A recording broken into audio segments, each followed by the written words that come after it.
এই খাবারটা আমার কাছে সবসময় ভালো লাগে। আপনাদের কাছে কেমন লাগে জানি না আপুরা ভাইয়ারা, প্লিজ কমেন্ট করে জানাতে ভুলবেন না। এটা যত খাই এটার প্রতি ততই ভালোবাসা বেড়ে যায়। আসসালামু আলাইকুম এভরিওয়ান, কেমন আছেন আপনারা সবাই? আশা করি ভালো আছেন।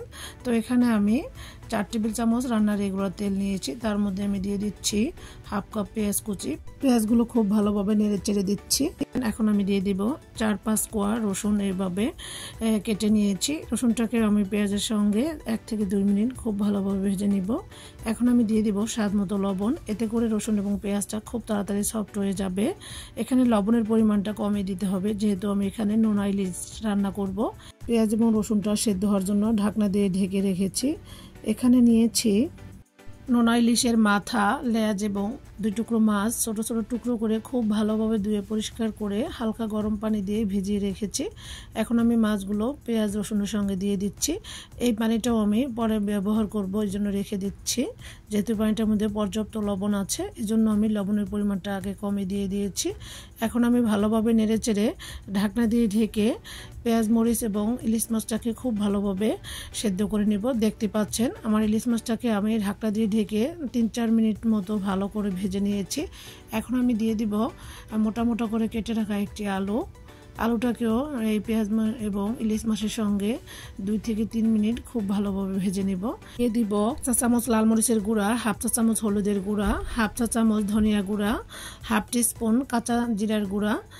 যেহেতু ইলিশ মাছ রান্না করব তাই মশলার পরিমাণটা এই পর্যায়ে কমে দিতে হবে। মশলার পরিমাণ বেশি দিলে ইলিশ মাছের ঘ্রাণটা নষ্ট হয়ে যাবে। আমি এখানে অফ ক্যামেরায় 3-4 টেবিল চামচের মতো পানি দিয়ে দিয়েছি।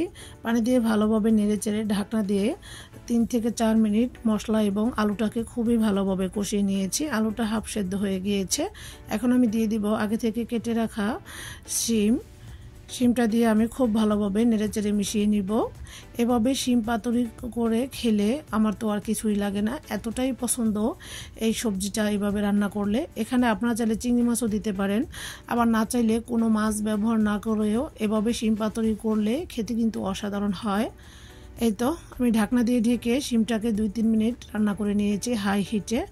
এখন আমি এখানে হাফ কাপ পানি দিয়ে দিয়েছি। ওই যে আগে থেকে মাছ ভিজানো যে পানিটা রয়েছে সেটাই দিয়ে দিয়েছি। এখন আমি দিয়ে দিচ্ছি 4-5 টুকরো কাঁচা টমেটো। আপনারা চাইলে পাকা টমেটো দিতে পারেন। আমার কাছে কাঁচা টমেটোটা খেতে ভালো লাগে এই সিজনে, তাই আমি কাঁচা টমেটোটা এখানে অ্যাড করে দিয়েছি। এখন আমি ঢাকনা দিয়ে ঢেকে 4 থেকে 5 মিনিট রান্না করেছি। এখন ঢাকনা উঠিয়ে আমি ভালোভাবে নেড়েচেড়ে দিব। শিম আমার কাছে একবারে গলিয়ে রান্না করলে খেতে ভালো লাগে না, এবং শিমের সবুজ কালারটা নষ্ট হয়ে গেলেও ভালো লাগে না। তাই আমি এই শিমটা হাই হিটেই খুব অল্প সময়ের মধ্যে রান্না করে নিব। এই তো দেখতে পাচ্ছেন শিম এবং আলু সব কিছুই সেদ্ধ হয়ে গিয়েছে। এখন আমি এখানে দিয়ে দিচ্ছি 3-4টি কাঁচামরিচ ফালি, দিয়ে দিচ্ছি ধনিয়া পাতা কুচি বেশি করে। এই রান্নাটা অবশ্যই ধনিয়া পাতা কুচি দিবেন, তাহলে খেতে কিন্তু অসাধারণ হয়। প্রচণ্ড গরমে মাছ মাংস খেতে খেতে একদমই অনীহা লাগে, তো এইসব খাবারের প্রতি আমার কখনোই অনীহা লাগে না। এটা যত খাই ততই ভালো লাগে এবং এটার প্রতি ততই ভালোবাসা বেড়ে যায়। তো দেখতে পেয়েছেন আমার রান্নাটা একদম কমপ্লিট হয়ে গিয়েছে। এখন আমি একটি সার্ভিং প্লেটে গরম গরম সার্ভ করে নিব এবং সাথে সাথে এটা গরম ভাতের সাথে খেয়ে নিব। এটা যে কি পরিমাণ মজার ছিল, না খেলে বুঝতেই পারবেন না এটার স্বাদ কতটা লোভনীয় ছিল।